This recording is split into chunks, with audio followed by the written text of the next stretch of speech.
యోగి ఆదిత్యనాథ్ గారు సూపర్ అండి అసలు.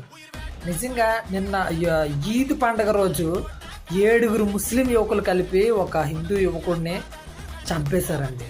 దారుణంగా పొడిచి పొడిచి చంపేశారు. అయితే ఒక్కటి 2 రోజుల్లోనే ఎవరైతే అందులో మెయిన్ ఉన్నాడో వాడిని ఎన్కౌంటర్ చేసి లేపి పడేశారు.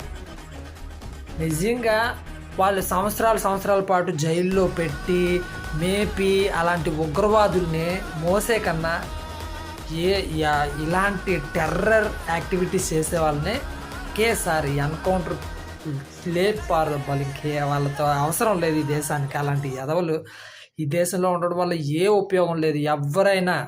ఎవరైనా హత్యలు చేశారా, సామాన్య ప్రజల్ని హత్యలు చేశారా, అలా లేపేయడమే అంతే.